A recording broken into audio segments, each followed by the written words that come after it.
and we are about to enter the spring portal window very soon here. So let's talk about that. What are some needs you see on this roster, Gerald, that Texas can get to?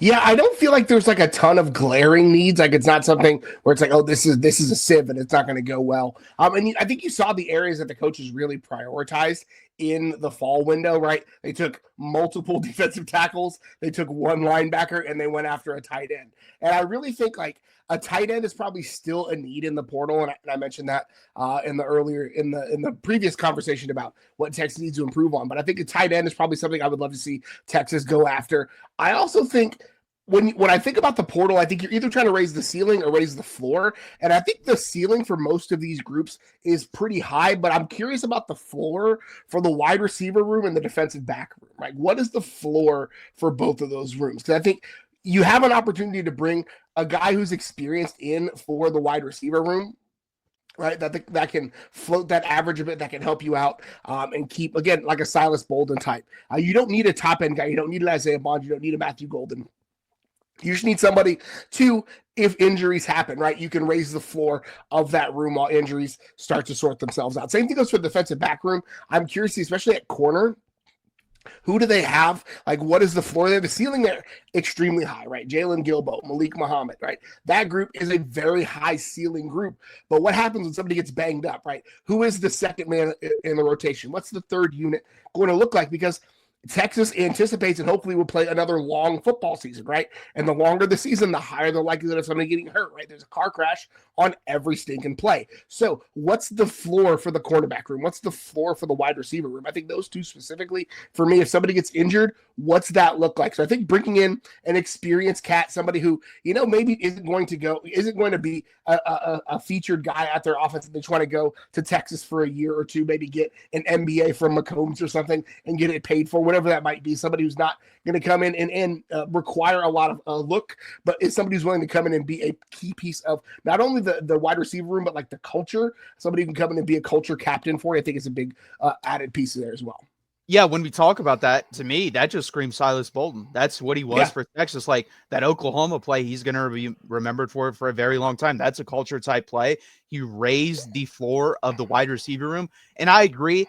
Apparently on Inside Texas, they did say that there is a wide receiver that's going to come to Texas. They have not released a name, but he's going to come. The wide receiver room has already been made aware of. So that's always interesting to me that some guy is on another campus right now, just waiting to a month. It's like, you know what? After this, I'm out of here. I already know I'm out of here.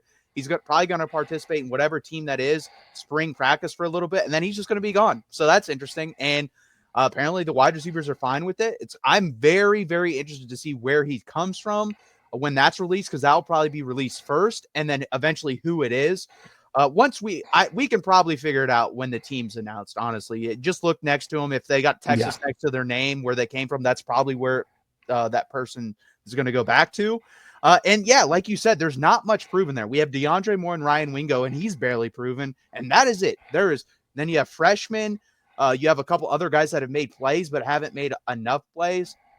I think it's pretty interesting. A couple of the notes that have come out of practice are Ryan Niblett switched to nickelback. So that's very interesting to me. And then Jalen Gilbo apparently is moving more outside. And we talked about that, and I floated that out there that I could definitely see that, because then you have a little bit more outside depth and you experiment a little bit more with the nickel, because I think that's probably a slightly easier position to play for some of the guys on the roster, because we have more athletic guys that can move sideline to sideline a little bit better, which you need more as a nickelback. But I agree with you. I think wide receiver is definitely one of them. Tight end is definitely another one. Like, talk about unproven. We have no one in that room that I'm like, you know what? I've seen him play. He's good. I haven't seen Jordan Washington play. I haven't seen Spencer Shannon play. I haven't seen Nick Townsend play. So Emery Winston, I haven't seen him play. They're all good players, like from what I've seen from the high school tape, but I haven't seen them play at Texas. I think Nick Townsend's going to be a very special football player, but it's really hard for me to believe in a Steve Sarkisian offense he's going to come in right away. And he wasn't even an early enrollee. He was like one of two guys that wasn't an early enrollee. Yeah. So I don't know what to expect with this team there. I think that would be good to fill someone in there. They don't even have to be great. Can they come in, give us 300 to 400 yards receiving, be a good blocker? I'd be perfectly fine like that. Honestly, if you gave me Juan Davis again for another year, I would take that. Yeah. And then defensive line. again, it's the same thing. Talent there, but not proven talent. Travis Shaw has been okay. He was at North Carolina, though. Cole Brevard's been pretty good. He was at Purdue, though. Alex January, I was impressed with, but again, it was only like 2 games I saw him in, so I don't know what to expect there. And then everything else behind them are either freshmen or guys who have not played. Melvin Hills is the only one that's not a freshman. He hasn't really played, so that's going to be very interesting. Is there another room on this roster that you're concerned about, or did I already hit on it? Yeah, I think those are the ones. I think, and Texas has already gone after. I mean, I don't know if they'll add any more interior defensive linemen.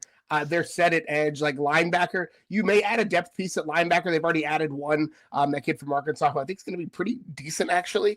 So like, I just. This is a staff that's really aggressive when they see something that they like in the portal, but they're also good with their guys when it's time for when they don't really feel like there's an upgrade out there. They're good with their guys, and so I think we can tell by the way that they targeted in the fall window that defensive tackle, tight end, and linebacker are the positions that they're probably going to be looking at.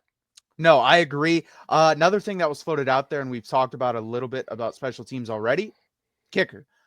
Do they feel comfortable with Will Stone? Obviously, Sark felt comfortable enough to put him in a college football playoff game to determine who goes to the national championship. He put him out there.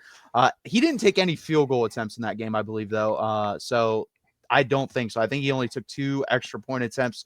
So who knows what would happen at that point?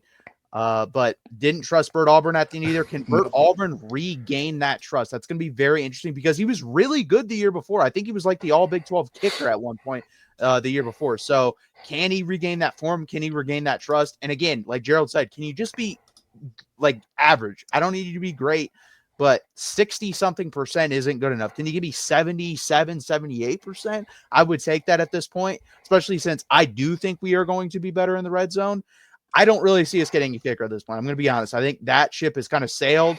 I think you would have gotten him in the same portal window as you got Jack Baumeister to punt for us. So It is what it is at this point. It's either going to be Will Stone or Bert Auburn.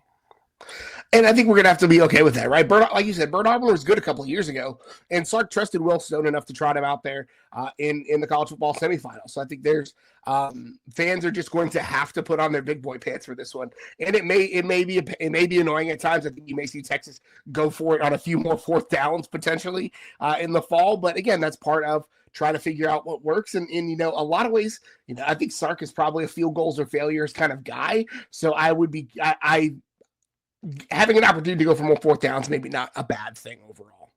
No, I don't think it's a bad thing. And I feel like I said, we've talked about it a little bit already. I think the offense is going to be better at running the ball, hopefully. Yep. And if that's the case, then yeah, it's fine to go for it on 4th down a little bit more often. If you have a reliable play or a couple plays you can go to, a la the Philadelphia Eagles with the tush push. It's basically, if it's 4th and 1.5, 4th and 2, you're going for it because it's good 90% of the time. If you have something like that, you're definitely going to go for it.